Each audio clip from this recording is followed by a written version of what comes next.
सो ये जो special parallelograms हैं they are mainly rhombus, rectangle and square.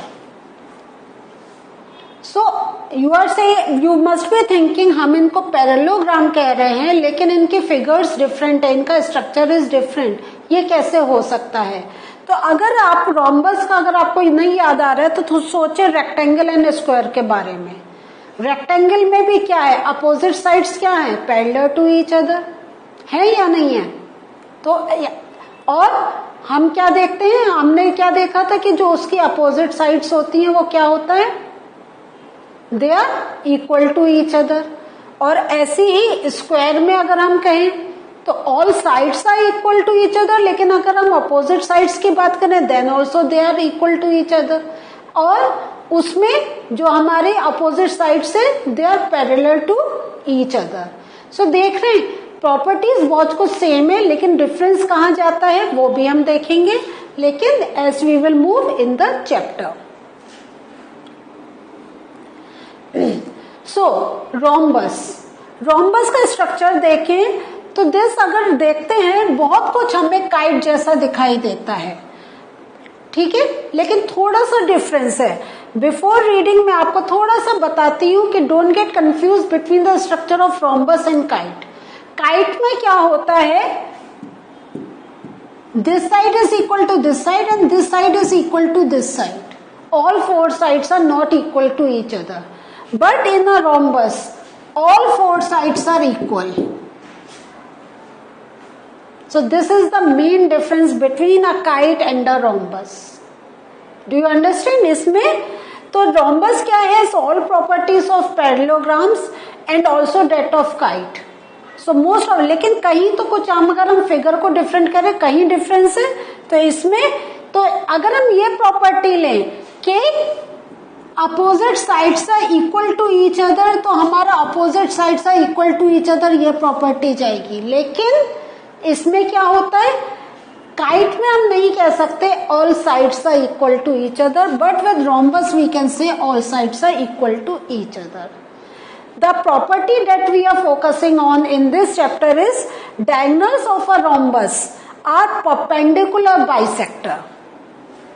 They are perpendicular bisector. Perpendicular bisector, what is the meaning of this?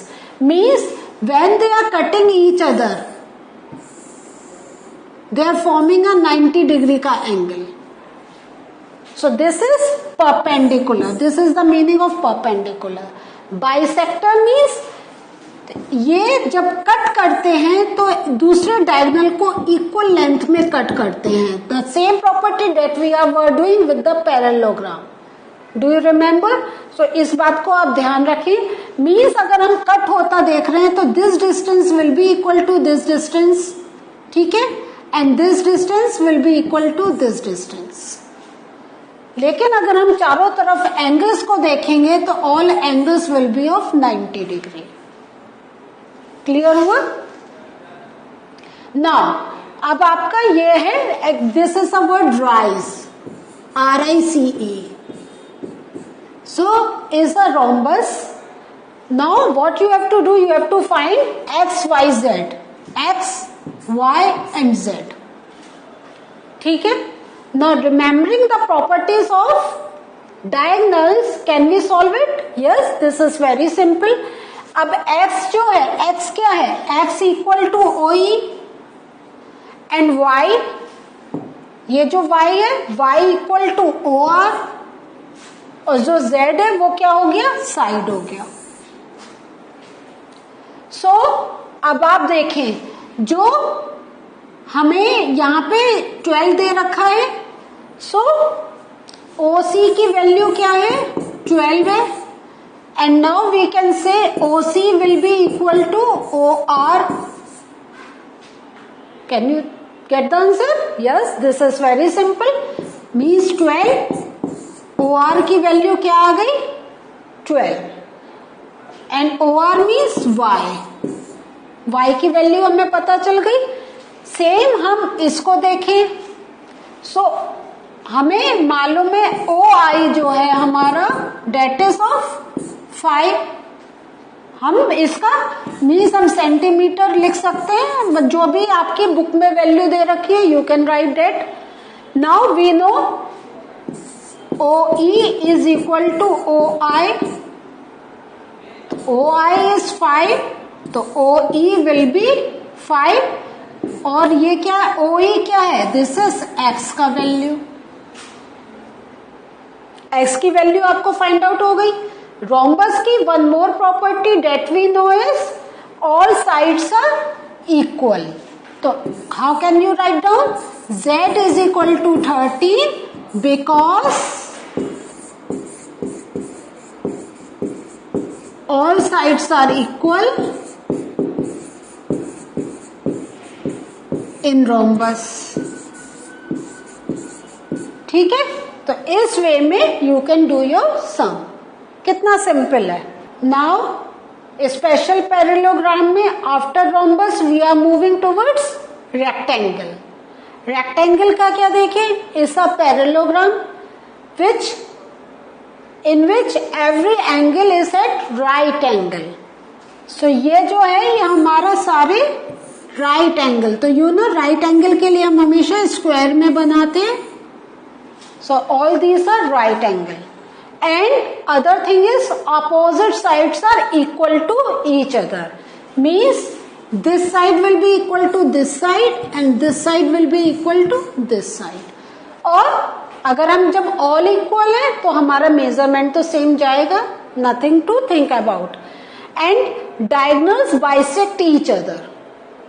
Bisect, now you remember what is the meaning of bisect. Equally, बिल्कुल cut जो करते हैं तो दोनों side will be equal. तो let us draw the diagonal in this rectangle. So diagonal बनाने के लिए क्या करेंगे हम, one line this type and the other line this type. So this means 1 1 2 2. This will be equal to this part and this part will be equal to this part.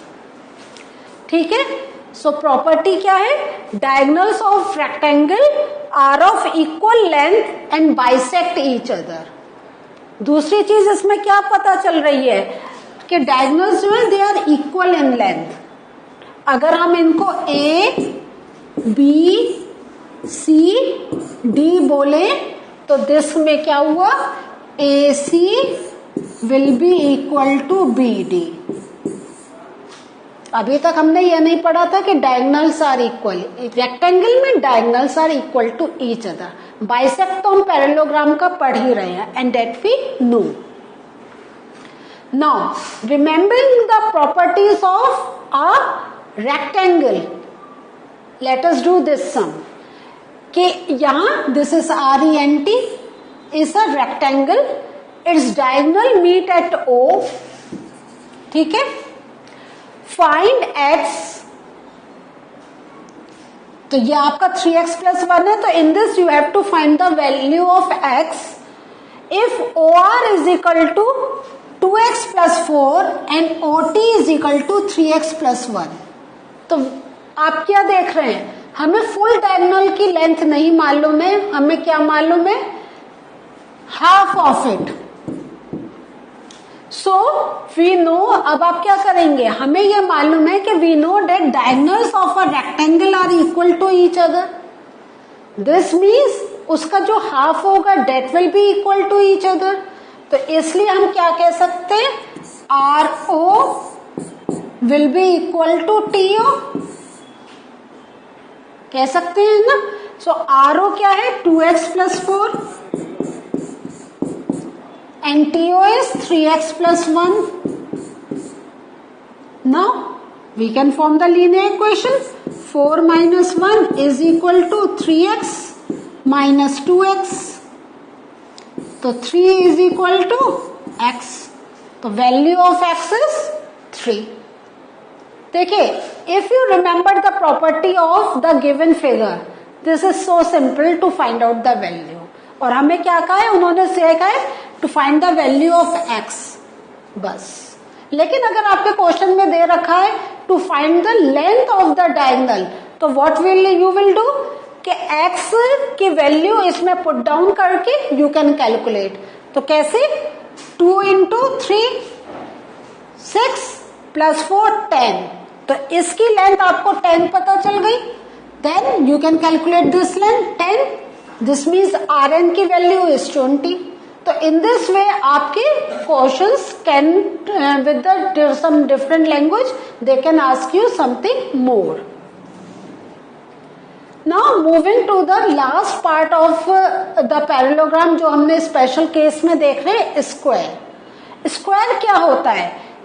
is a rectangle with equal sides. सारी sides are equal to each other. जो diagonals होते हैं, now in a square जो diagonals होते हैं, you know they bisect each other. Bisect, should I explain? Yes, they cut the other diagonal in equal part.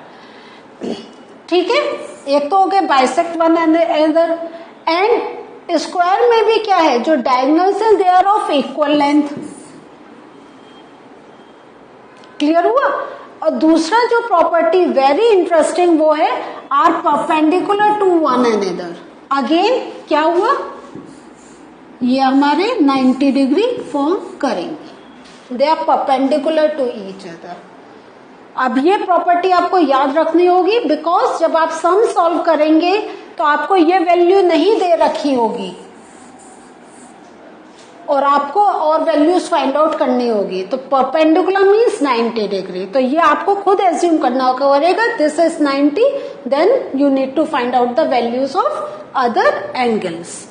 So property देख रहे हैं, diagonals of a square are perpendicular bisector.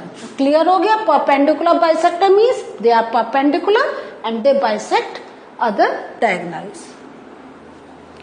So what did we learn today?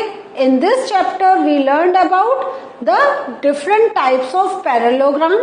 के हमने कौन कौन से देखे आज? एक बार रिवाइज करते हैं. एक रोम्बस देखा था, दूसरा कौन सा देखा था? रेक्टेंगल,